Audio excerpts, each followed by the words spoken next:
This audiobook is brought to you by Alpha Thinking. This channel is dedicated for those who think high and wish to self-help themselves without paying tons of money to fake gurus.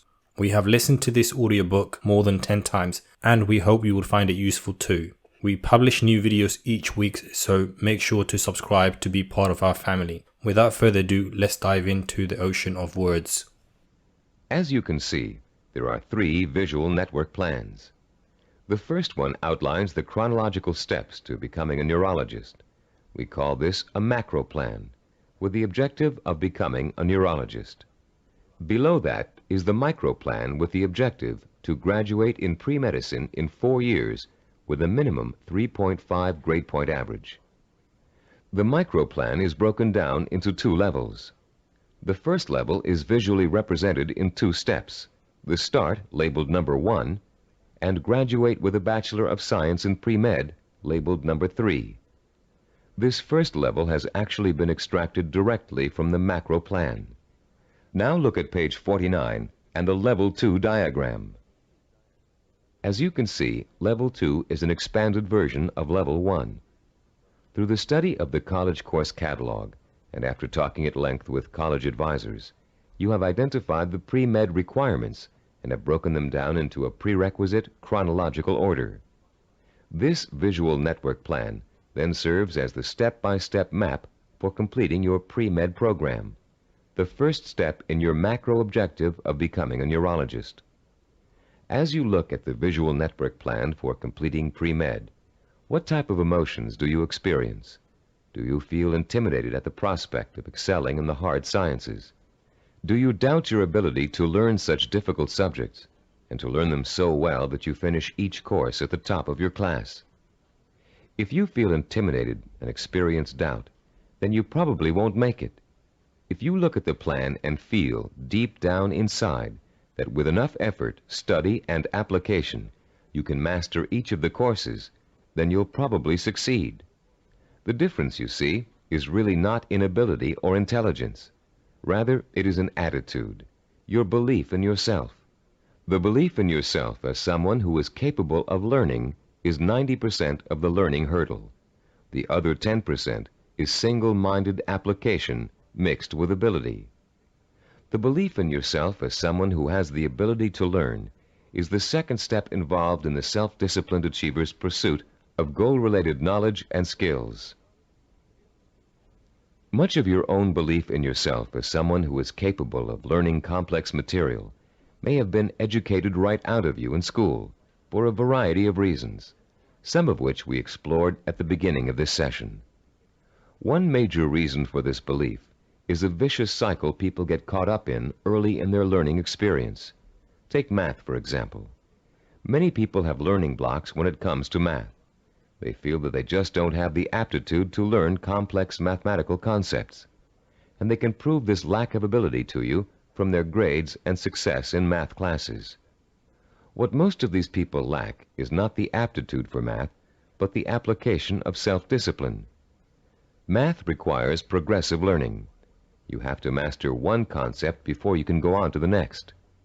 If you miss a few steps in between, then it's really easy to get lost. And once you get lost, it's nearly impossible to catch up. To stay on top in math requires a daily effort of study. Most people who enter math because of their lack of self-discipline think that they can get by with a minimum of effort. Most of these people are intelligent. They can get by in most other courses by just coasting. They think they can do the same thing in math, but soon they get behind and can't catch up, and usually do poorly in the course. Then, after such an experience, they label themselves as poor in math. They carry this label with them throughout their lives. This label shades most of their decision-making when it comes to choosing courses of study and careers. Such people will avoid careers that require mathematical understanding because they think they don't have the aptitude. Actually, they probably had and have the aptitude, but not the attitude. Their life's potential was stunted by a false assumption. All they needed was someone to teach them the value and skill of self-disciplined application. Most of the people we studied in the creation of the Neuropsychology of Self-Discipline program were not extra intelligent, but they did have a firm belief in their ability to learn anything and everything. To them, 90% of their ability to learn was their belief in their ability to learn. If you examine your own positive role models, you'll probably discover that few of them test out at genius level on intelligence tests.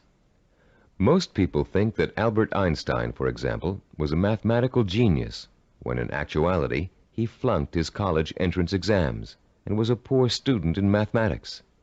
As a youngster, he envisioned himself one evening riding through space on a beam of light. In his imagination, he sensorially experienced the theory of relativity. He knew what it was, but he was not able to explain it to others in a language they could understand. The only language was mathematics. Driven by his vision, he forced himself to learn mathematics. For Einstein, it was a day-by-day struggle, but he finally developed enough mathematical knowledge to simply express his experience mathematically. Einstein's theory of relativity and its mathematical expression ushered in the age of nuclear energy. Another scientist, whom most people attribute genius, was the inventor of the laser, Dr. Theodore Maiman. While at Stanford University, he flunked his PhD oral exams and had to take them over again.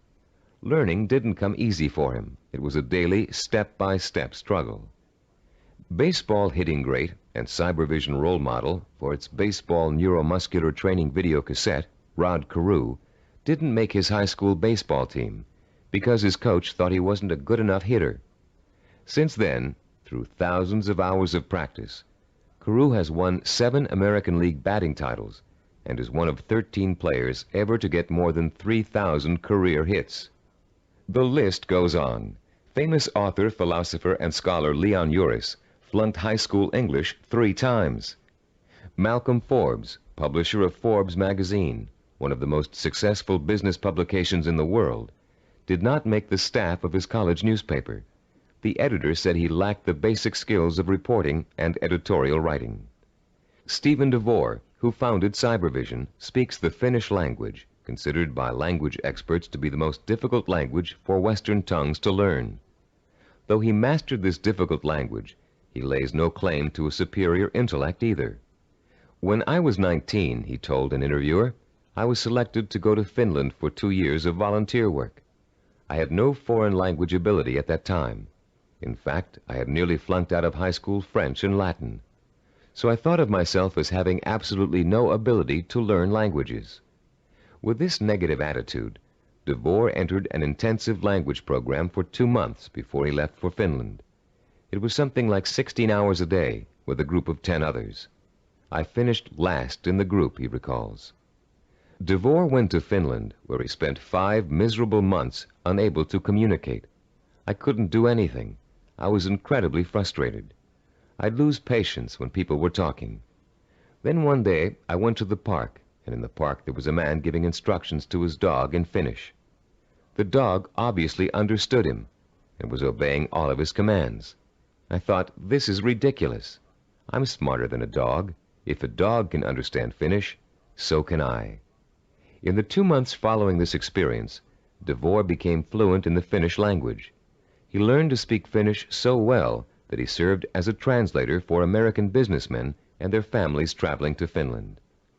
Buoyed by the accomplishment of learning Finnish, DeVore returned home after 2 years and went back to college.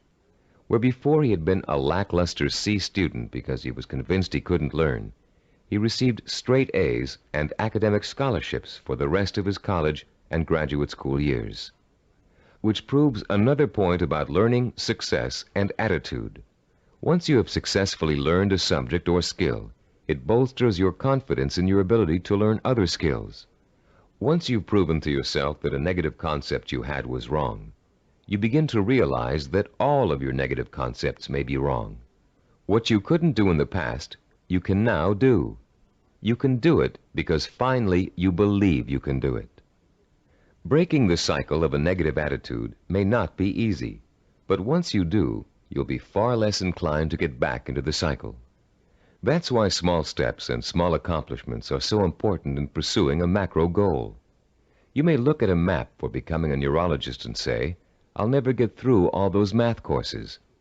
But if you get 1A in algebra, you'll realize that you can. Another way of expressing this is that success in learning begets more success. Once you have successfully learned a subject or skill, it bolsters your confidence in your ability to learn other skills. Your past, in which you may have been labeled or labeled yourself as a non-learner, is precisely that, your past. It is not your present. It has little relation to what you are capable of accomplishing now. What has happened to many of us is that we have been conditioned into a negative feedback loop where learning is concerned. The step-by-step accumulation of new skills is the way to break this loop and replace it with a much more positive cycle. Which brings us to the third step in the learning process, the attitude and value that learning takes time and patience. Most of us, at the time we are exposed to our greatest concentration of education, haven't developed the necessary self-discipline skills to be able to take advantage of it. And why should we? We were only children. Excellence, as we've been learning in this neuropsychology of self-discipline program, is based on seasoned learning. Skills like medicine, mathematics, chemistry, dance, law, music, pottery, writing, languages, architecture, masonry, carpentry, the list is endless. All require seasoning, the accumulation of knowledge over time. The perseverance to stick with a task over a long period of time, sometimes decades. The ability to find pleasure in the accomplishment of steps toward a goal, rather than seeking the instantly gratifying quick fix. All these are the hallmarks of the self-disciplined. A wise philosopher, in speaking of the seasoning of a learner, once said, "There are very few human beings who receive knowledge complete and staggering by instant illumination. Most of us acquire it fragment by fragment, on a small scale, by successive developments, cellularly, like a laborious mosaic." One other myth about the acquisition of knowledge has it that you can get too old to learn. This bit of fallacious thinking has been handed down in the aphorism that you can't teach old dogs new tricks. It's worth laying to rest. A classic incident from the life of the great poet Longfellow illustrates the relationship between age and learning. Told by Howard R. Driggs, the story goes, it happened that while the poet, at over 80 years of age, was still teaching at Harvard, one of his appreciative students asked him, "How do you keep so perennially young, Professor Longfellow? We never get tired of your classes. You always have something new and interesting to give." "I've never had that question put to me before," returned the poet. Then, looking out of the window, he said, "You see those 2 apple trees in the yard? Do you observe any difference between the blossoms on the older tree and those on the younger one?" "No," replied the student. "They look just alike to me." "How do you account for the fact that the old apple tree flowers out as beautifully as does the young one?" persisted the teacher. "Let me tell you the secret. That old tree managed last year to grow enough wood to put forth its new blossoms.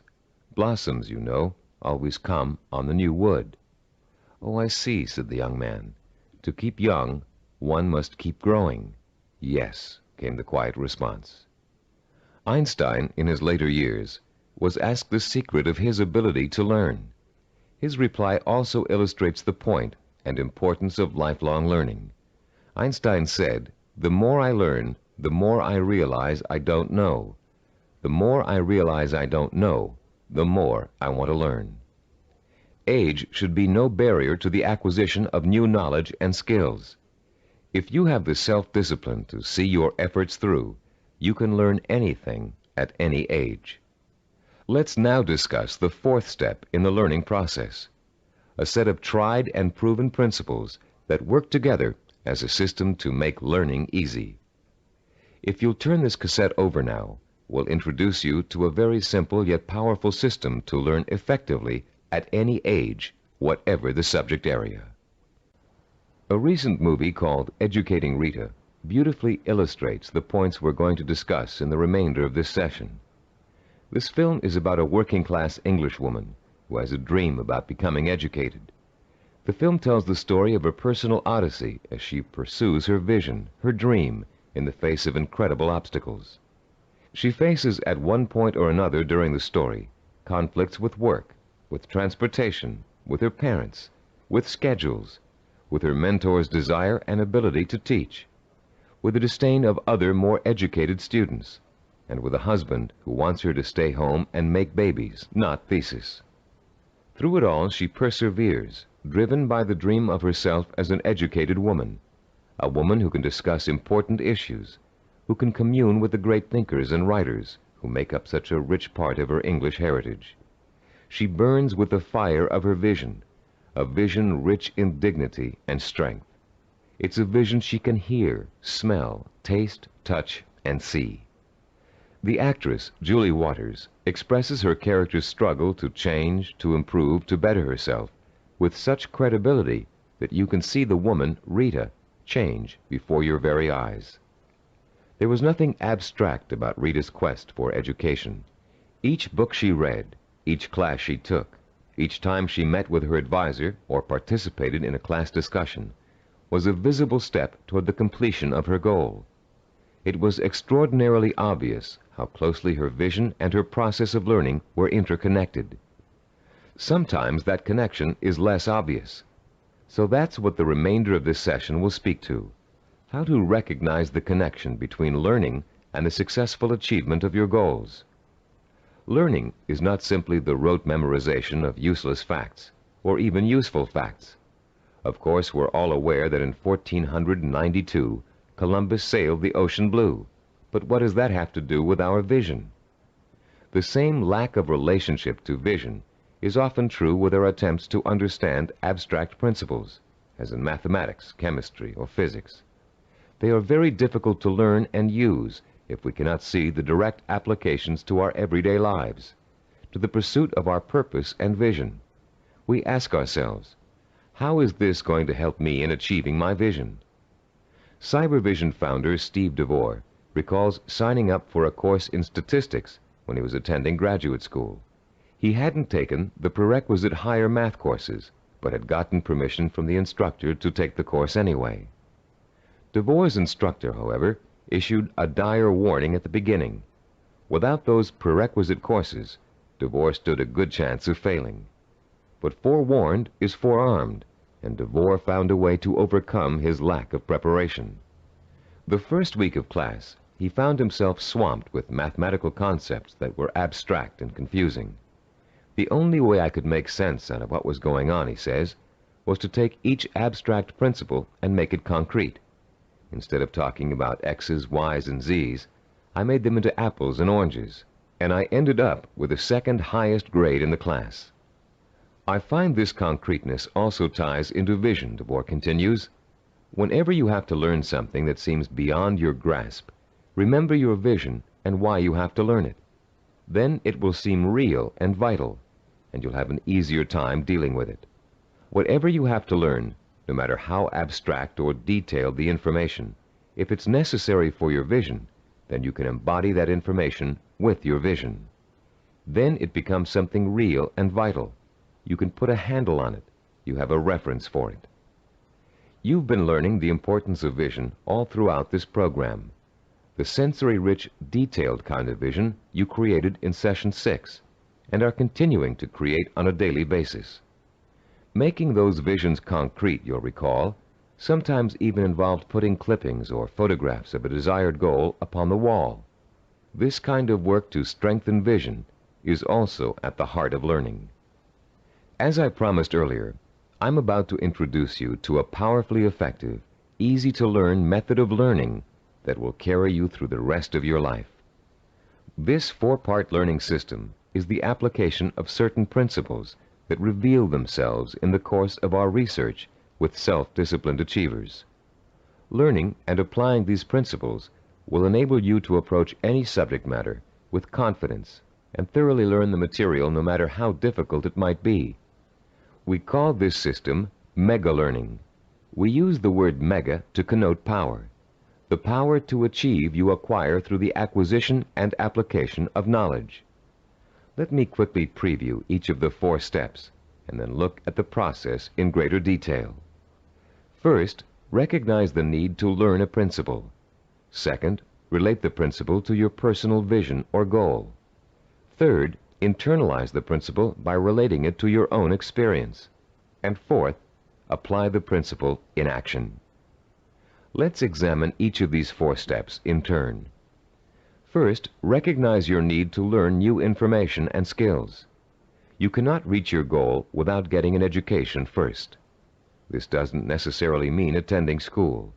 It means identifying the key skills and competencies that you must master if you are successfully going to reach your goal. Ask yourself, will I achieve my goal without this knowledge or skill? If your answer is no, then you have a strong motivation for learning. Your learning is now crucial, for without it, your road to achievement is blocked. Learning is a lot easier if you have a specific reason to learn. Once you recognize that you have a need to learn, you've taken the first step toward achieving your goal. Step 2 is simply asking yourself, how can I use this? How will it help me fulfill my vision? Imagine yourself achieving your goal and using the new knowledge and skills you are about to learn. See how each skill and bit of knowledge applies directly to your future success, no matter how unrelated or trivial it might seem to be in the beginning. This process is akin to putting a jigsaw puzzle together. You have a picture of what you want to achieve on the jigsaw box. Inside the box are hundreds of related but unrelated pieces of the puzzle. You put 2 pieces together. You pick up a 3rd piece. You toy with it, mentally turning it over, looking at its edges, its contours, its unique characteristics, looking at the ways it might fit into the whole picture. Then comes the aha moment. You see exactly where the new piece of puzzle fits, how the contours of the piece are shaped to fit the pieces already in place. And as you place the piece in the puzzle, you get an idea of what the larger picture will look like. Perhaps you refer back to the picture on the jigsaw box, which is analogous to the mental picture you have of the goal for which you're striving. The very act of studying the information and putting it in its proper place helps you bring the picture on the box to life. The 3rd step in our learning process is internalizing the principle by relating it to your own experience. If you're learning about electrical waveforms and frequency, for example, think about the times you've thrown a pebble into a pond and seen ripples form on the water. The bigger the pebble and the harder you threw it, the bigger and faster the waves would be. In Newtonian physics, you can easily understand the law that states, for every action there is an equal and opposite reaction, by remembering how you stand up from a sitting position. Do you just shoot straight up, or do you have to first push your weight down on the chair to stand up? In order to stand up, you have to first push down. That's Newton's law in action. Every time you find an example from your own experience to illustrate a bit of knowledge you're trying to learn, you'll reinforce your understanding of that knowledge. And you'll remember it because it's anchored to something very personal. Every time you think of Newton's law, you'll picture yourself pushing off a chair to stand up. It works for just about any abstract theory you can think of. The 4th critical step in learning is the actual application of the principle you're trying to grasp. Throw pebbles in a pond and watch the action when you're learning waveform theory. Sit down and stand up over and over again until Newton's law is firmly planted in your mind. If you're studying a new language, use the new vocabulary you learn every single day. As you walk down the street or through your living room, try naming every object you see in your new language. Using these 4 steps to learning will make the experience easier, less frightening, and more fun. You'll make mistakes just as everybody does, but persistent application of the mega learning system will pay off in greater understanding, greater memory retention, and a better education overall in whatever it is you're trying to learn. The 4 steps to enhance learning we've outlined here are similar to and related to the 4 stages which make up the process of creativity. Our definition of creativity is taking the knowledge and skills you learn and applying it to the realization of your purpose, vision, and goals. To be creative, you have to be armed with knowledge and skills tempered by experience. The first stage in the creative process is preparation. Creative problem solvers consciously collect all the information they can, gathering tools which will help them solve a problem or get a job done. During this stage, if there's a problem to be solved, the person might be perplexed, but at the same time excited about the possibility of coming up with a solution. Stage 2 is called incubation. Once the research has been done and the necessary information has been collected, the creative person often releases the problem and turns to something else, including rest, relaxation, or physical activity related to the problem. During this stage, the knowledge begins to reform itself below the level of consciousness, shifting and realigning until it becomes a whole. During this stage, tantalizing flashes of insights and glimpses of parts of the final solution may emerge. Stage 3 is called illumination. This is the moment of discovery. It is the point in time where all you have learned and experienced has been distilled in your mind. The solution or inspiration springs forth almost miraculously. Miraculously, if you don't recognize how much preparation and groundwork you've already laid in stage 1. Often this stage is accompanied by an overwhelming feeling of certainty that says, yes, this is the piece of art I want to create. Or yes, this is the product idea I want to explore. Stage 4 is called verification or revision. This stage takes place again on a conscious level. The details of an experimental process, if you are a scientist, must be worked out. If you're an artist, you must decide whether this picture will be painted in watercolor or oil. This stage involves visible work and rational thinking. It involves drawing from your base of knowledge and fundamental skills to make your work conform to the vision of your creative insight. As you can tell, the knowledge and skills you acquire are the tools for the creative process. The parallels to the simple approach to learning we've outlined here and the process of creativity should also help put to rest the misconception that self-disciplined people are not creative. That discipline involves being married to lists and systems to the exclusion of freedom and creativity. On the contrary, creativity is the byproduct of a disciplined, well-informed mind, a mind that is using its storehouse of knowledge to solve problems and achieve goals. The more you learn, the more creative you can become. If your heart is set on becoming a professional musician, you can hardly be expected to know how to compose a symphony until you've become an expert in reading music and have studied music history. If you want to become a heart surgeon, you can't expect to pioneer new techniques in heart surgery until you've thoroughly mastered all the existing techniques. If you want to start a business, you must first study how other businesses are run, and then make your own decisions about how your company will work. If the realization of your vision requires the mastery of new knowledge and skills, I hope that learning will now be a stepping stone rather than a barrier to the creative realization of your goals. In our next and last session, you'll learn how to develop the twin pillars of the self-disciplined character, persistence and perseverance. And you'll be well equipped to begin your long and fruitful journey towards the goal you've chosen as your most important ambition.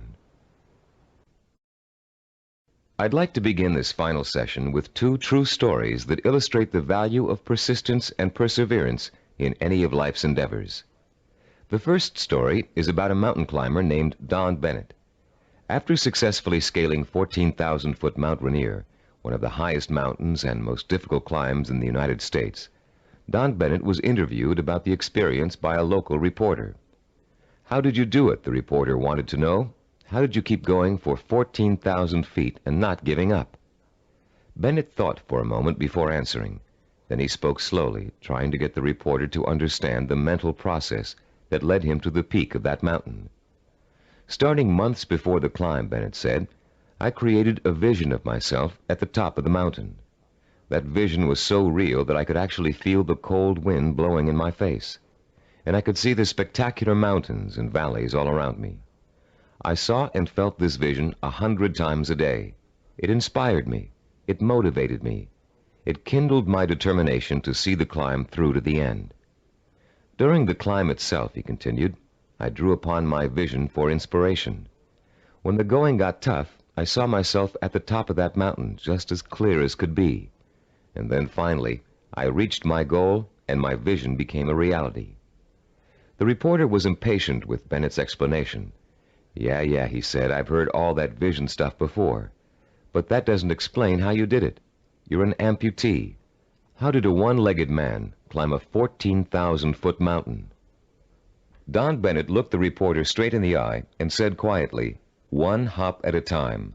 My vision became a reality, one hop at a time." Our second true story takes place during the last few weeks of World War II. Don McCall was a seaman on the Navy ship Indianapolis, which at the time was cruising the Philippine Sea. Suddenly, the ship was struck by Japanese torpedoes, and immediately it began to sink. McCall was asleep below decks when the first torpedo hit. He instinctively grabbed his life jacket and made his way up to the deck as the ship began to roll over. As he launched himself into the churning sea, the ship sank, taking 300 men with her. Another 900 or so had been pitched into the water. "I made up my mind that I was in big trouble," McCall told an interviewer, "and I also made up my mind that I would do whatever I had to do, no matter how painful, to survive." The first thing McCall did was to move away from the other survivors and float alone. He knew about the dangers of mass panic, especially if there was a shark attack, and he knew he'd stand a better chance if he stayed away from the other men. McCall also protected himself from exposure in the blistering sun by keeping a life jacket over his head. He kept a hose on his person so he could retreat underwater in case of a Japanese attack. And most important, he kept in mind the lesson he had learned about the danger of drinking seawater, no matter how thirsty he got. For days, McCall watched men succumbing to mass panic and hallucination. He watched them being torn apart by sharks, while he escaped attack by remaining perfectly still. He watched them drinking seawater and dying of dehydration, while he swallowed his own desire to drink. He watched them dying all around him, while he remained alive. 4 days later, a Navy patrol boat plucked an exhausted 90-pound McCall out of the sea. He had survived 4 days without food or drink in the blistering sun, in shark-infested waters. An incredible feat, and he had proved the power of self-discipline even in holding death at bay. Like mountain climber Don Bennett, McCall never lost sight of his vision, staying alive. He used all his knowledge and skill to make that vision come true. He resisted drinking seawater to get immediate gratification of his thirst, which would have killed him. And he found creative solutions to the problems of exposure to the sun and Japanese attack. Both Bennett and McCall used self-discipline to endure terrible physical hardship and achieve seemingly unachievable goals. Your own goal may not seem as urgent as theirs, but the principle of achieving it remains the same. Through vision, commitment, patience, and creative application of knowledge and skill, you can see your goal through to the end. But the ultimate key to your success is what this session is all about: persistence and perseverance.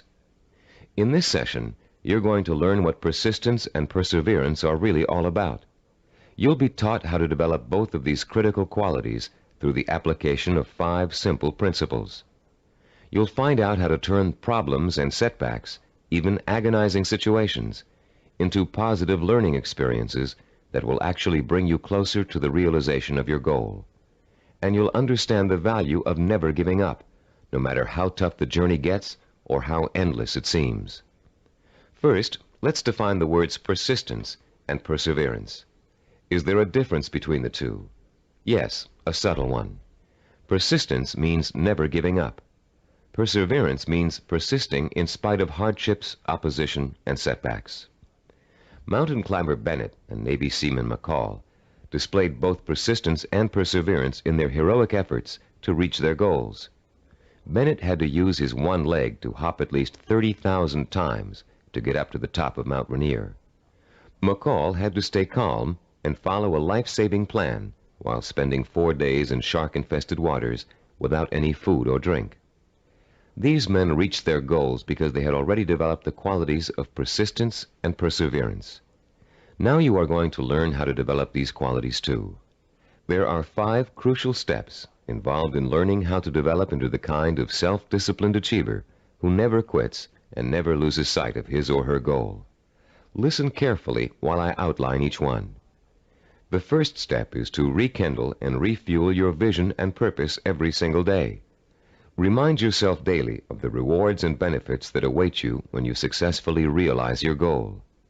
The emotion you draw from these constant reminders of why you're working so hard and giving up so many things will sustain your powers of persistence and perseverance.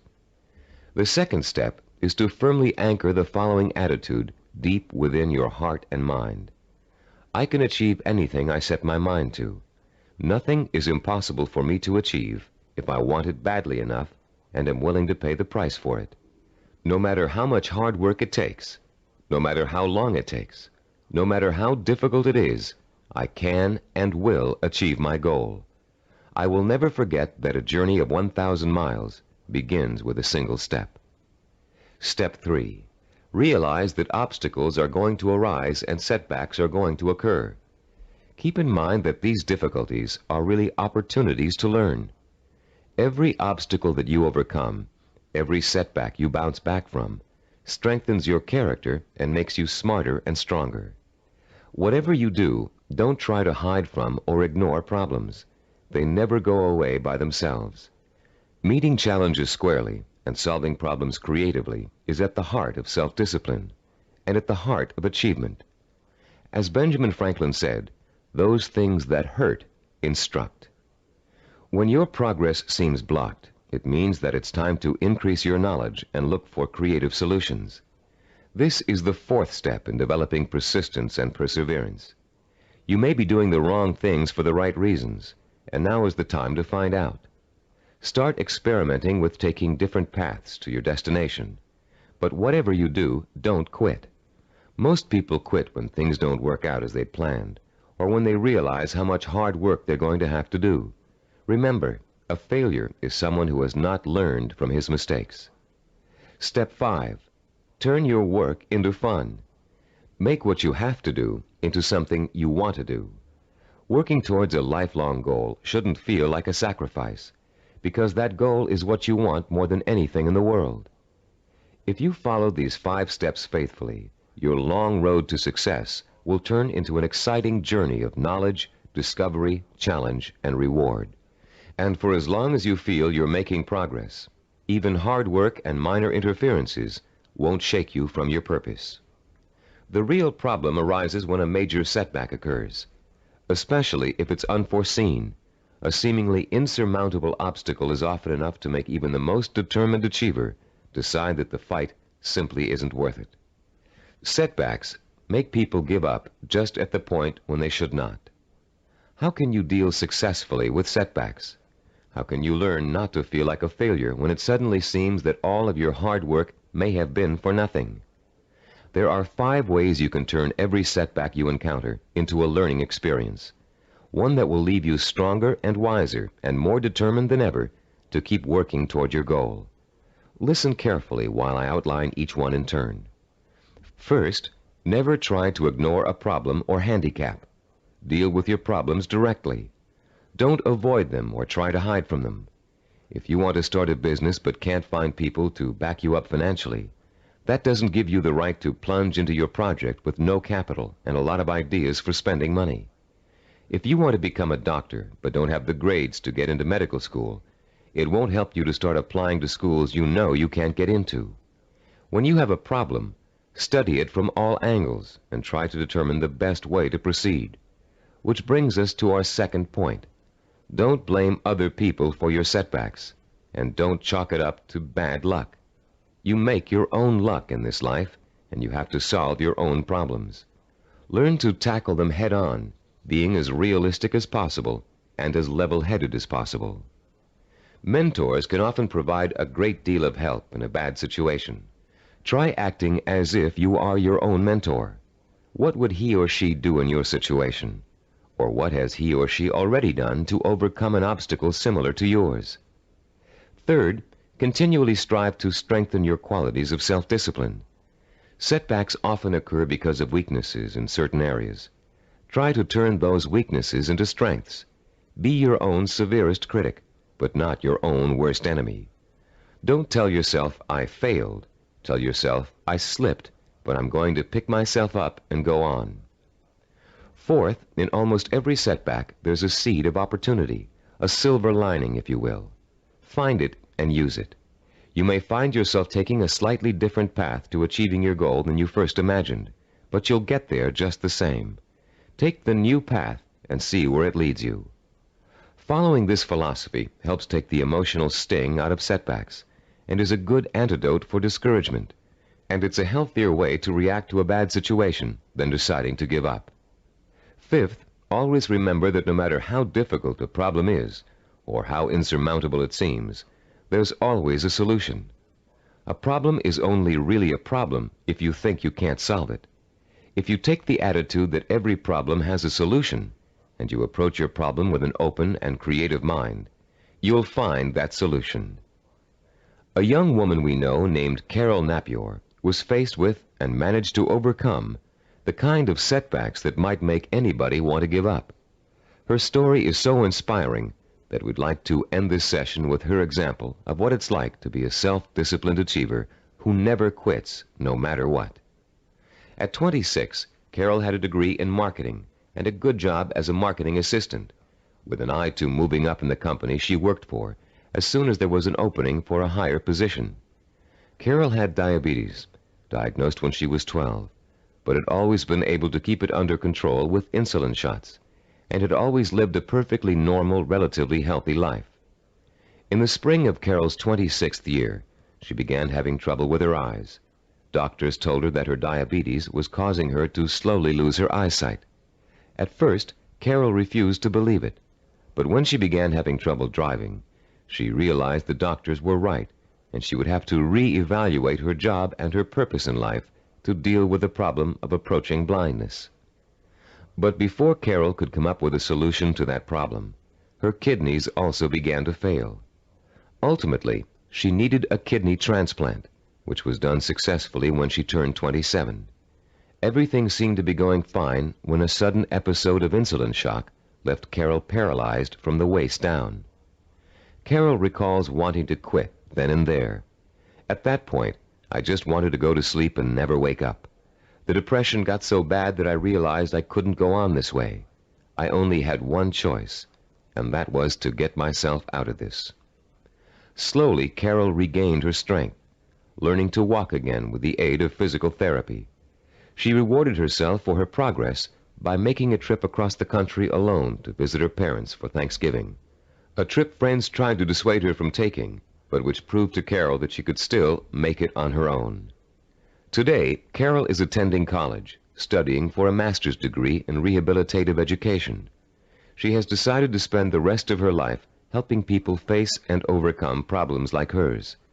She is completely blind and still walks with a cane, but that has not stopped her from pursuing a goal many healthy people would find difficult to achieve. The key to reaching any goal is to develop the strength of character that makes you refuse to give up, no matter how bad things look. The most amazing thing about persistence and perseverance is that they make it almost impossible for you not to succeed in your endeavors. In this session, you've learned the importance of not being a quitter, of learning from your mistakes, and of keeping an open mind when it comes to finding creative solutions to problems you may think are unsolvable. In the next session, we're going to review everything you've learned in the Neuropsychology of Self-Discipline program and give you some tips for developing the lifelong habit of self-discipline.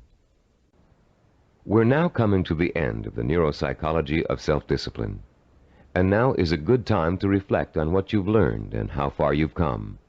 It's also a good time to start thinking about how you're going to maintain and develop your self-disciplined character for the rest of your life, because the process of becoming an achiever never really ends. In the years to come, you'll find yourself learning from trial and error, from accomplishments, from setbacks, from disappointments, from rewards, from the feeling of satisfaction you get when a job has been well done. The more you achieve, the more you'll learn one of the greatest secrets of achievement. Success breeds success. Every small step you take on the road to your goal will make it easier to take the next step. And once you've achieved your goal, you'll probably find that there's another goal you want to achieve.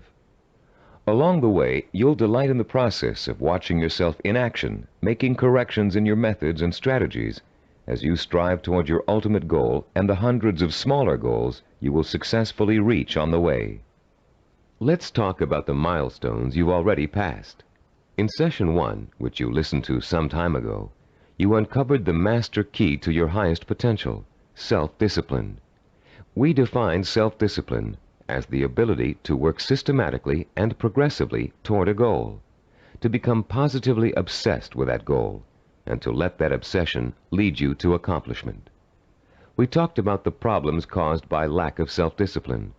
We learned about the waste of potential, the drifting from job to job, from relationship to relationship, of the person who has no real sense of purpose and an undisciplined approach to life in general. We also talked about the problems of wanting immediate gratification and how that always leads to failure because it means refusing to pay for success with hard work.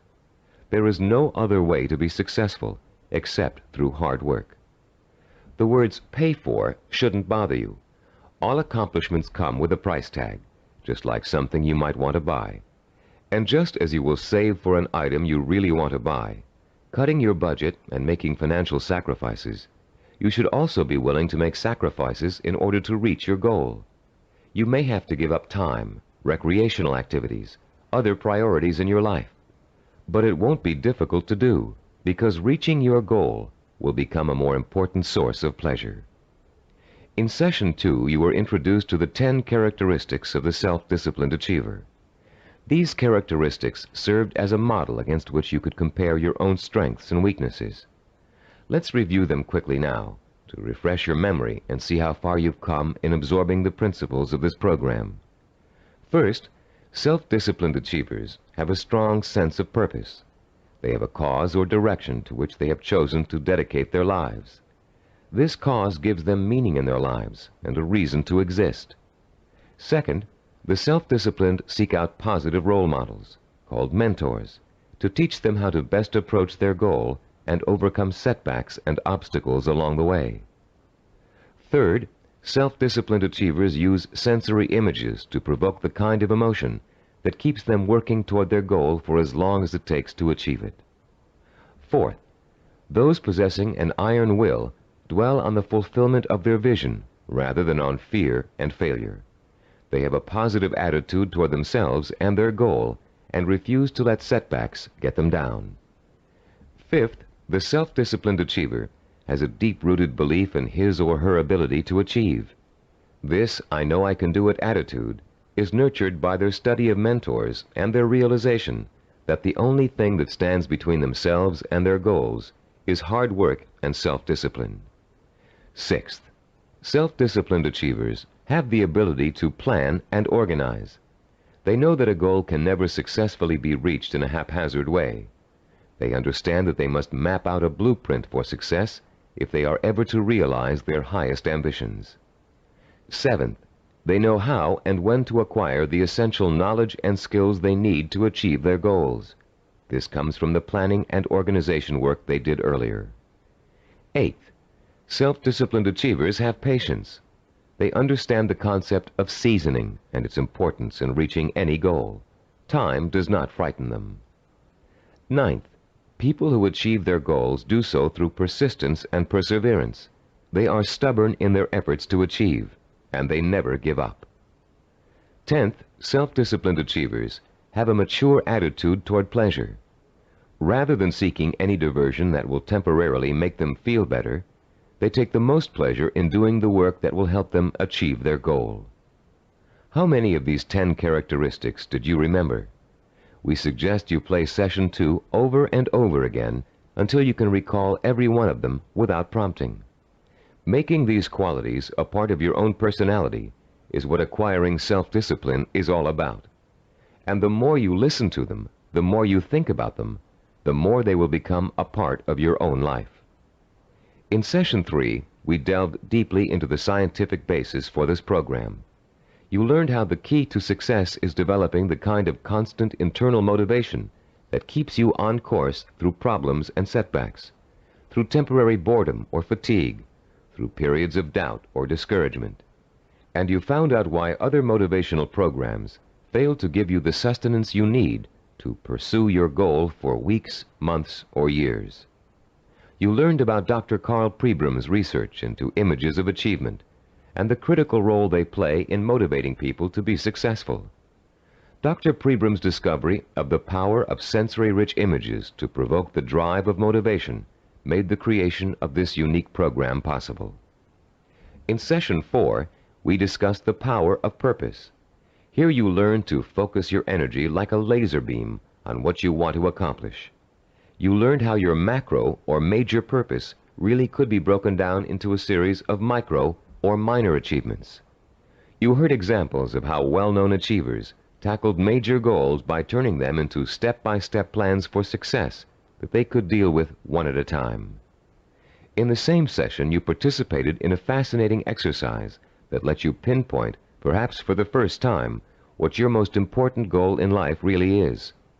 You then used that goal to create a statement of purpose that would stand as a beacon in your quest for achievement. In Session 5, we talked about mentors and role models. You learned about the process of modeling, the basis for human learning. We talked about how models are both a blueprint and an inspiration for our own activity and our own growth. You learned how models help shorten the trial and error process we must all go through before chalking up an accomplishment. You also learned how to choose a role model and how to turn that model into an inspirational but not awe-inspiring figure. You learned the value of realizing that your role model has faults and weaknesses just as you do, but has succeeded in spite of them.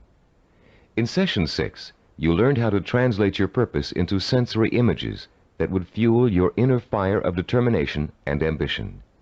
And you learn how to daily reinforce your mental images of achievement, to make them a permanent part of your body and mind. In Session 7, you were introduced to visual network planning. This planning system applies to any endeavor, from making a movie to making a run for the presidency. The system works by breaking down what you want to accomplish into logical building blocks. It helps you keep track of your achievements over a long period of time, and is a reward in itself for work well done. In the same session, you learned to become a storyteller. The story was that of your own success. You used your rich powers of imagination and your best verbal skills to detail the steps you took to accomplish your most important goals. In Session 8, you learned about the self-disciplined achiever's attitude toward time. You learned how achievers value patience, how they oppose the kind of quick-fix mentality that leads to general dissatisfaction with life, and how they use single-minded hard work to experience time quickening, a sensation that time is passing much more rapidly than it really is. You also learned about the problem of procrastination, its psychological causes, and the ways in which you can overcome it. You learned why it is considered the single most important cause of failure, and why it's so important for you to develop a do-it-now attitude before you try to do anything else. In Session 9, you learned how to plan to acquire the knowledge and skills you need in order to achieve your goals.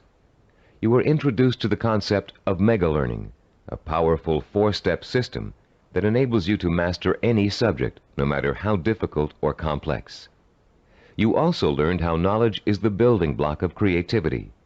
You were introduced to a 4-step process that lets you creatively channel your knowledge toward the kind of action that will help you achieve your goals. And you learned that your belief in your ability to learn is 90% of the learning process.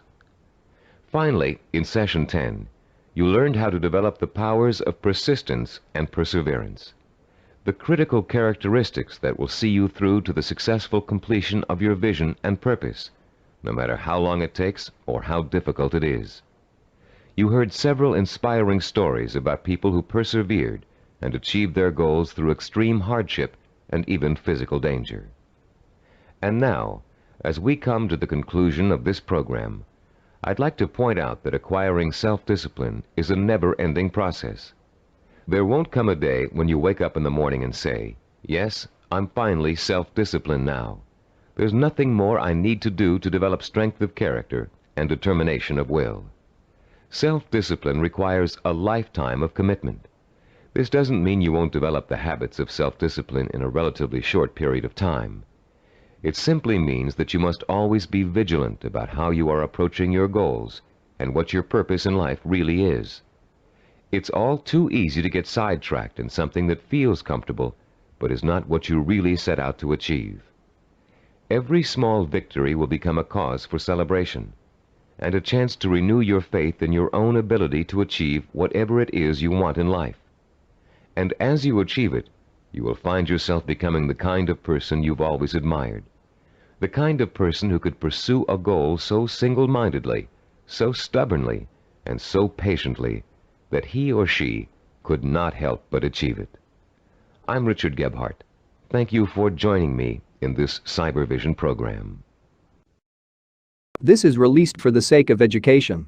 This is a brief key insight about all the concepts of the book. We provide free audiobooks, key insights, summaries, and brief study notes on the concepts of the books. So make sure to subscribe and become a part of our family.